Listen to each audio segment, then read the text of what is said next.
ఇప్పుడే జీ5 app download చేయండి. చూడండి మీ ఫేవరెట్ టీవీ షోస్ ఎప్పుడైనా ఎక్కడైనా. డాక్టర్ గారు, మరి అరటి పువ్వు అనగానే రుచి చాలా బాగుంటుంది కూర వండుకుంటే. మరి దాంతో కట్లెట్ని తయారు చేసుకునే విధానం ఏంటో ఒకసారి చూపిస్తారా? అలాగేనమ్మా.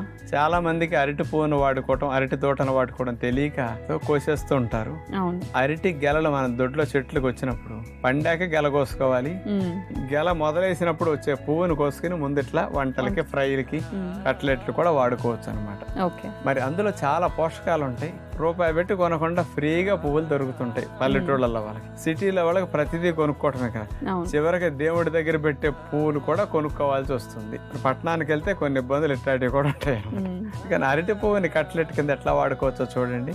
అరటి పువ్వు కట్లెట్స్ తయారు చేయడానికి కావలసిన పదార్థాలు: అరటి పువ్వులు 1 కప్, ఉడకబెట్టిన చిలగడ దుంప చిన్న ముక్క, మల్టీగ్రెయిన్ పిండి 1 table spoon, bread powder 2 table spoons, ఉల్లిపాయ ముక్కలు 1 టేబుల్ స్పూన్, మేగడ 1 టేబుల్ స్పూన్, అల్లం ముక్కలు 1 టీ స్పూన్, పచ్చిమిర్చి 1 టీ స్పూన్, వెల్లుల్లి ముక్కలు 1 teaspoon, garam masala 1 teaspoon, మిరియాల పొడి 1 టీ స్పూన్, పసుపు కొద్దిగా, కరివేపాకు కొద్దిగా, కొత్తిమీర కొద్దిగా.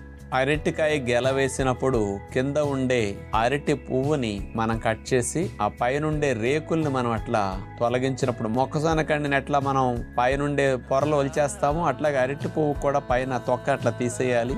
లోపల వచ్చిన అరటి పువ్వుల్ని ఒక్కొక్క దాన్ని అట్లా మనం తీసుకుని దానికి ఒక చిన్న ఈను లాంటిది ఉంటుంది, అది గట్టిగా ఉంటుంది కాబట్టి అది తీసేయాలి మనం. దాన్ని అట్లా తీసేస్తేనే తినడానికి కన్వీనియంట్ గా ఉంటుంది. అలా తీసేసిన తర్వాత ఆ అరటి పువ్వులన్నిటినీ మనం పెట్టి చిన్న చిన్న ముక్కలుగా అట్లా కట్ చేసుకుంటాం. ఈ అరటి పువ్వు ఫ్రై కూడా చేసుకుంటుంటారు, కానీ ఇప్పుడు కట్లెట్స్ కి అలా చిన్న చిన్న ముక్కలుగా కట్ చేసిన అరటి పువ్వులని ముక్కల్ని మనం బౌల్లో తీసుకుంటున్నాం.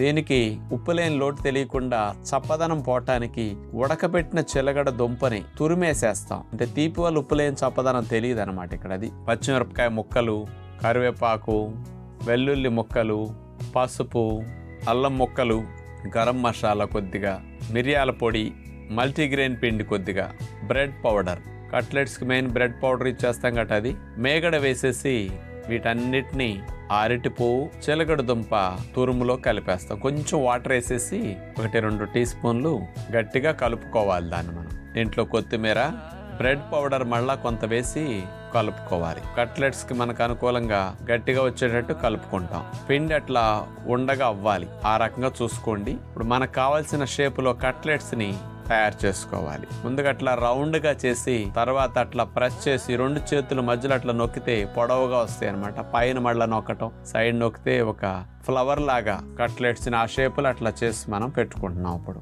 అరటిపువ్వు కట్లెట్స్ కాల్చడానికి సిద్ధమయ్యాయి. ఇప్పుడు నాన్ స్టిక్ గ్రిల్ పైన మనం వాటిని అట్లా పెట్టేసి సన్న శాఖ మీద పెట్టి మేగడ రాసేసి చక్కగా రోస్ట్ చేస్తాం. ఇప్పుడు చూసారు కదా, స్పెషల్ స్నాక్ ఐటమ్ అరటిపువ్వు కట్లెట్స్. ఎంతో రుచికరంగా ఉండే ఈ అరటి పువ్వు కట్లెట్ని తయారు చేసుకునే విధానం ఏంటో డాక్టర్ గారు చూపించారు కాబట్టి జీ5 యాప్ డౌన్లోడ్ చేసి అన్ని ఎపిసోడ్స్ పూర్తి ఉచితంగా చూడండి.